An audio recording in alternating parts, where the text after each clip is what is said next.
Hello students, कैसे आप सब लोग। एक बार फिर स्वागत है आपका Vivekananda coaching institute of paramedical science Jaipur में।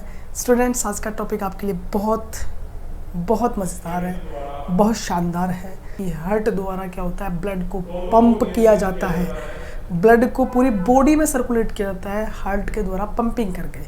हार्ट पंपिंग किस प्रकार से करता है, कॉन्ट्रैक्शन और रिलैक्सेशन के माध्यम से।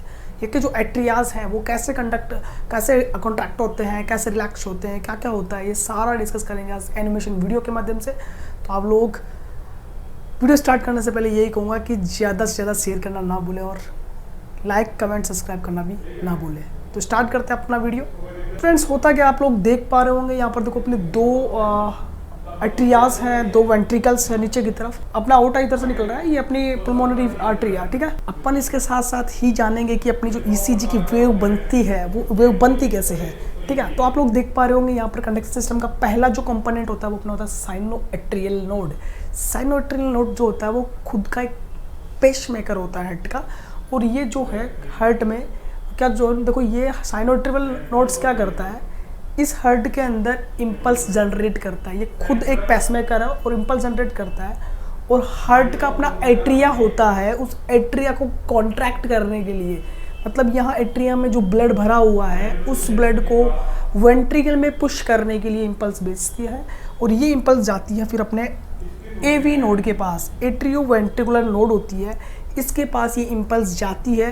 ये इम्पल्स एट्रियो वेंट्रिकुलर नोड्स के जाने के बाद ये जो एट्रो वेंट्रिकुलर नोड्स होता है ये सेकंड पेसमेकर होता है हार्ट का, और ये इसको कहाँ भेज देता है, बंडल ऑफ हिज के अंदर। और एट्रियो वेंट्रिकुलर जो अपना नोड होता है इसकी खुद की ब्रांचेज होती है, लेफ्ट साइड में होती है और राइट साइड में होती है, ठीक है। तो ये पंप बंद हो गया, ठीक है। जैसे ही क्या हुआ कि अपना एट्रोवेंट्रिकुलर नोड जो है आगे की तरफ इम्पल्स भेजता है, तो अपने जो दो वोल्व होते हैं, ये दो वोल्व क्या होते हैं, बंद हो जाते हैं, उससे लब की आवाज़ सुनाई अपन को देती है।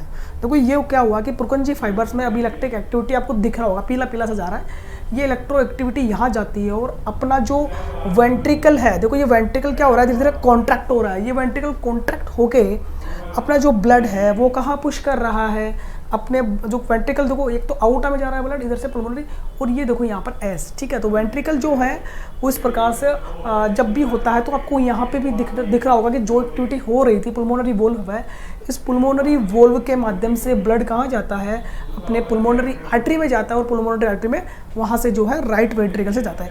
लेफ्ट वेंट्रिकल का ब्लड कहाँ जाता है, हार्ट के आउटा में। और ये हार्ट का आउट कहाँ लेके जाता है ब्लड को, पूरे शरीर में। और ये टी वेव है, टी वेव क्या करती है, जब अपनी पूरा सारा काम हो चुका होता है, ब्लड को हार्ट से बाहर भेज दिया जाता है वेंट्रिकल के माध्यम से, उसके बाद में रिलैक्सेशन का जो टाइम होता है वो होता है। देखो ये जो पी वेव है इसमें क्या हो रहा है, देखो ये अब ब्लड यहाँ पे धकेल दिया गया है, और ये ब्लड जो है धकेलने के बाद ये ब्लड देखो पुश हो रहा है पीछे की तरफ, और इलेक्ट्रिविटी आगे तो ये जो बंद हो गए, यहाँ पर आवाज़ सुनाई देती है, उसको लब आवाज़ बोलते हैं। और देखो ये जो इलेक्ट्रिक एक्टिविटी है देखो आगे भेज दी गई, इलेक्ट्रिक एक्टिविटी जो भी इम्पल्स अपने वो भेज दिए, वो कैसे सिकुड़ गया, अपना सिकुड़ गया। तो यहाँ से देखो ब्लड ये रवाना हो गया, इधर का ब्लड इधर रवाना हो गया। तो मैं आप लोगों को बता दूं फिर से कि यहाँ से क्या होती है, अपना साइनोएट्रियल नोड होता है वो यहाँ से इम्पल्स जनरेट करता है खुद की। ये जब इम्पल्स जनरेट करता है तो ये इम्पल्स देखो यहाँ जाती है एट्रियम में, और राइट एट्रियम और लेफ्ट एट्रियम दोनों में इम्पल्स जाती है। तो एट्रियम क्या होता है कि फिर कॉन्ट्रैक्ट होता है, इसे खिंचता है, तो ये ब्लड कहाँ पुश किया जाता है, वेंट्रिकल के अंदर पुश किया जाता है। ये एट्रियम पुश होने से वेंट्रिकल के ये वोल्व होते हैं अपने, ये कौन से वोल्व होते हैं स्टूडेंट्स, ये अपना ट्राइस्पेड वोल्व होता है, और ये अपना मिट्रल वोल्व होता है या बाइस्पेड वोल्व होता है।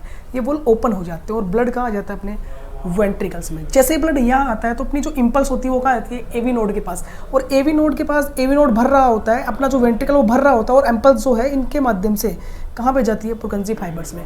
और जैसे ही पुरकंजी फाइबर्स में अपनी इम्पल्स जाती है तो अपना हार्ट क्या करता है, अपना वेंट्रिकल कॉन्ट्रैक्ट होता है, और यहाँ से ब्लड इधर जाता है, और यहाँ से ब्लड आउटा में जाता है, और पूरी बॉडी को ब्लड सप्लाई होता है। तो देखो पी वेव जो है यहाँ पे, पी वेव आपको दिख रही होगी। पी वेव किसको इंडिकेट कर रही है, ये पी वेव इंडिकेट कर रही है कि जब अपनी जो इलेक्ट्रिकल कंडक्टिविटी जनरेट हो रही थी साइनोएट्रियल नोड के द्वारा, इस साइनोएट्रियल नोड के द्वारा जब इलेक्ट्रिकल कंडक्टिविटी जनरेट की जा रही थी, तब यहाँ पर क्या हो रहा था, अपना जो एट्रियम है वो कॉन्ट्रैक्ट हो रहा था। उस पीरियड को कौन दर्शाता है, पी वेव उस पीरियड को दर्शाती है।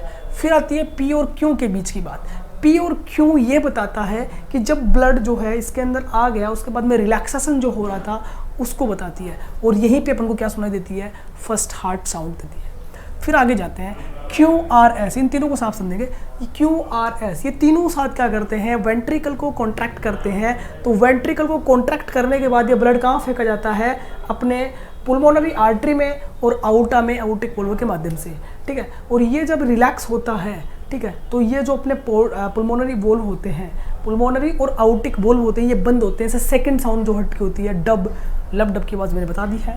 और ये टी जो होता है ये मतलब बताता है कि पूरा हर्ट क्या हो चुका है, अब रिलैक्स हो चुका है। तो स्टूडेंट्स आप लोगों को उम्मीद करता हूँ ये वीडियो बेहतर तरीके से समझ में आया होगा, और इसी तरह से और वीडियो हम आपके लिए लाएंगे, और इसी तरह से आप हमारे साथ जुड़े रहें। बहुत बहुत धन्यवाद। वीडियो को शेयर करना ना भूलें।